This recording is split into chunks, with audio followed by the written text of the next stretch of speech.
नैबे फंबाया गोबां गाज्रि हालोदाव दङ गुवाहाटी स्वागत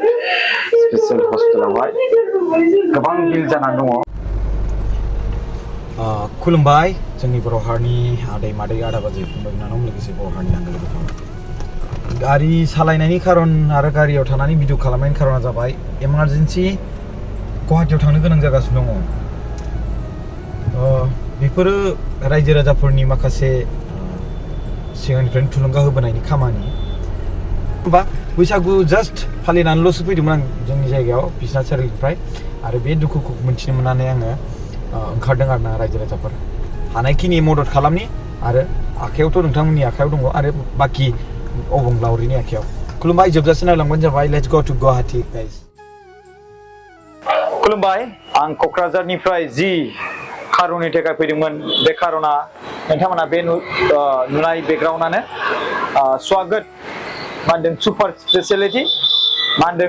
गुवाहाटी बा आसामनि गेजेरावनो नाम्बार 1 बा नाम्बार 2 आव दं होनदों नामा बे हस्टेलखौहाय। खुलुमबाय नोंथांमोनखौ जोंनि बर' हारिनि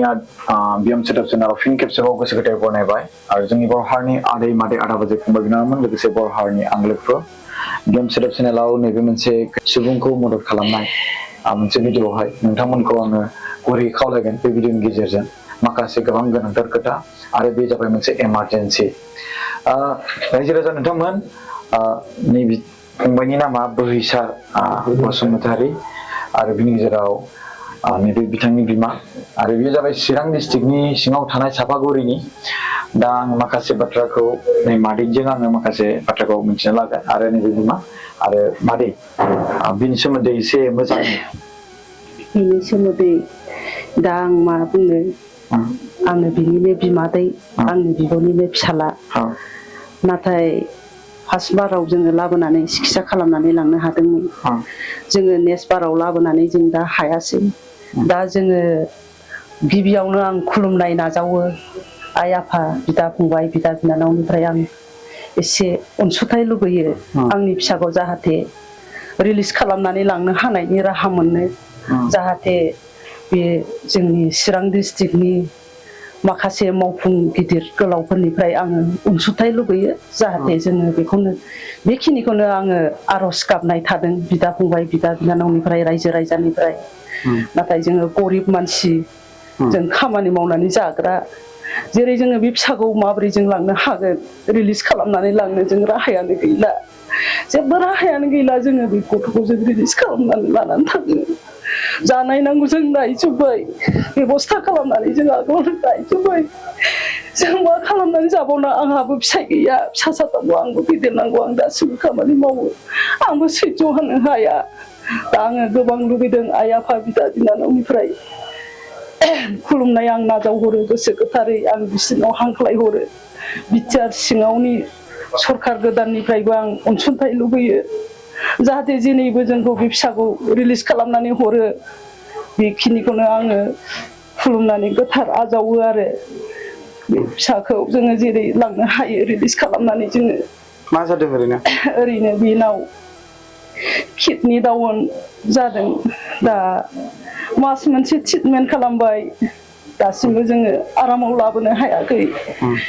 दा मा खालामनांगौ जोङो राहानि बहुद गोनांथि जादों जोङो फाइनान्सियेलि रां आरोना औ बहुद रांनि जों गोनांथि जादों जोङो बेब'स्था खालामबाबो जों हायाखै मा खालामनो जोङो मैयाबो रावबो बिदा फंबाय गैया गैयि मानसि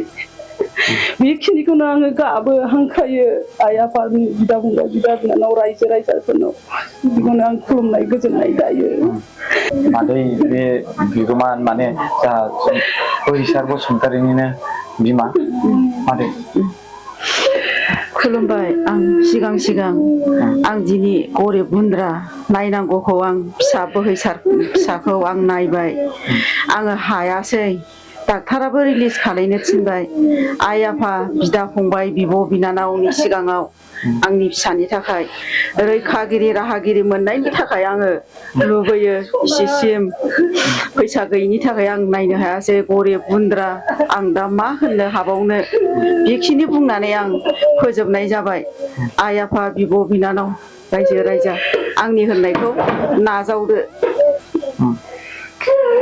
फिन खेबसेबाव खुलुमबाय जोंनि बर' हारिनि आदै मादै आदा बाजै फंबाय बिनानावमोन लोगोसे बर' हारिनि दा नैबे फंबाया गोबां गाज्रि हालोदाव दङ गुवाहाटि स्वागत स्पेसियेल हस्पिटालावहाय गोबां बिल जानानै दङ बिसोरहा गावबो 5 लाख सेबाव रां माने जानानै दङ दा माखासे राङारि अनसुंथाइ नांगौ जादों दा न'खराव गोबां 7 लाख 8 लाखसोनि खरस थांबाय जाहैदों दा बेखौ होसै होनानै दायो माखासे बेखौ बर'ना लांनो थाखायनो गोबां प्रब्लेम जाना दं गुवाहाटिनि स्वागत हस्पिटालावहाय दङ नोंथांमोननो माखासे बाहेरनि सिनारिखौ आं खोन्थागोन नोंसोरनो दा मानसिनाव किडनिनि बेमार जादों होनदों दा गोबां गिदिर बेमार आरोना बेयो डायलिसिस खालामदों मानसिखौ दा मानसिखौ बर'नो थाखायनो रां गैया आरो गोबां बिल जागासिनो दं सानफा एफा दा मादैया गाबनानैनो बाथ्राखौनो बुंनो हायै बायदि जाबाय आरो दा नैबे फंबायाबो मोदैनिफ्राय मोदै गदों आं मा बुंबावनो दा नोंसिनाव आं मोनसेल' बाथ्रा बुंगोन मानगोनां जोंनि बर' हारिनि रायजो राजा नोंथांमोना जुदि मदद खालामनो हायोब्ला अननानै थाइसे थाइनै जियानो जाया मानो थाइबायानो जाया मानो जेरै बैसागु मोसानायाव दान होयो जेरै जोङो धोरोमनि बेलायावहाय जोङो इसोरखौ फुजिनायाव दान होयो जाहाथे नैबे इमारजेन्सि मोनसे गोबां गिदिर आं क'क्राझारनिफ्राय माने हरखाबै आं बेवहाय फैब्रबदों आरो बेनि गेजेरावहाय आं बैसागु जानोसो थांदोंमोन मानगोनां रायजो राजामोन माने फालिनो थाखाय दा बेवहाय आंखौ खोन्थाहरदोंमोन बे हरखाब बाथ्राखौ आरो बिनि गेजेराव हरखाबै बेखौ खोन्थाहरनायावहाय लोगो लोगोनो आंबो मोनथिनो मोननानै बाथ्राया बिराद सिरियास बेखौ लानानै आं बेयाव फैदोंमोन आरो बेयाव फैनाय लोगो लोगोनो हालोदखौ आं नुबाय मानसिया लरिदबो जानो हाया आरो न'खरनि सोद्रोमाफ्रा गोबां दुखु मेगन मोदै आरो गोबां लोरबां थोरबां मानो होनबा बेनिखौ ट्रिटमेन्ट खालामनो थाखाय माखासे राङारि जि केपासिटियानो गैखाला अब्ला बोरैहाय बेखौ बरना लांबावगोन मानगोनां रायजो राजा नोंथांमोना दा बेनिखायनो जाय सुबुंफ्रा गोनां एसे एनै रां नोंथांमोनाव दङ नोंथांमोनखौ आं खावलायो गुरै खावलायो माने दिनै बिनि न'खराव खैफोद गाबोन जोंनि बैनि न'खराव खैफोद आरो बै समावबो नोंनावबो रां 10-20 लाख थाबाबो क्रर थाखा थाबाबो बै समावहायबो मा जागोन नोंनि बै फैसायाबो बाहायजोबनानै आरो नांगौ जाबावगोन अब्ला नोंबो बेबायदि माखासे समाव बिनो हागौ स' बेखौनो साननानै इसोरनाव आर'ज गाबज्रिनानै नोंथांमोना जुदि मदद खालामनो हायोब्ला नैबे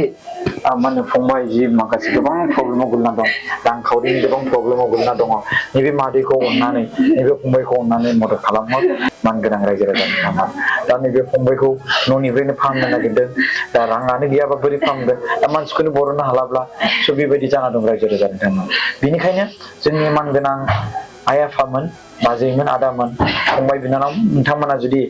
थाइफा थाइनै दङब्ला नोंथांमोना गोसो दङब्ला बिनि हालोदखौ नुनानै आरो मादैनि हालोदखौ नुनानै जुदि मदद खालामनो गोसो दंबा नोंथांमोना खालामबानो जाबाय बे आंनि फारसे गुरै खावलायनाय आं जास्ट नोंथांमोननि सायाव देखायनोल' हागोन दै आं बेखौ जेबो माबा मोनसे खालामनो हाया मदद होगोना नोंसोरसो नङा होमबा आं दहायनो बुंदोंना सोरबा सासे मानसिया जुदि MP MLA बा केन्डिडेट जानोब्ला बिसोरो रायजो राजाफोरनि भट मोनब्लासो जायो थिग बेबायदिनो बिनि जि बेमार बेखौ जों बयबो रायजो राजाफ्रा डनेसन होनानै रां होयोब्लासो बिनि बेमारखौ फाहामनो हागोन मानो होनबा रां नङाब्ला हस्पिटालाव फाहामनो हानाय गोहो गैया रां होब्लासो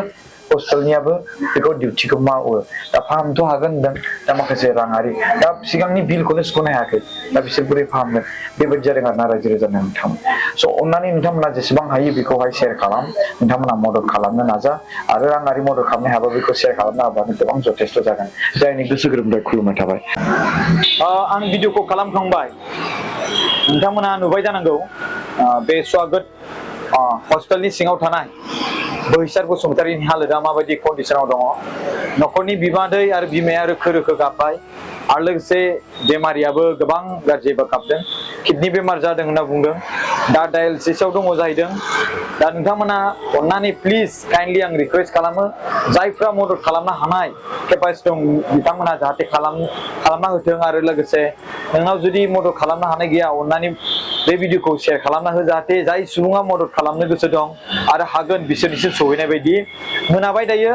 आरो आं बेखौ बुंगोन नोंथांनि सिगाङावहाय दायो आङो गुवाहाटीनिफ्राय क'क्राझार फारसे थांफिननांगौ आरो आङो जि मेहनत खालामदों आसा खालामो बे मेहनत खालामनाया साक्सेस जागोन आरो लोगोसे रायजो राजाफ्रा खौसेयै मदद खालामगोन खुलुमबाय जय बर' हारिनि जय थेंक इउ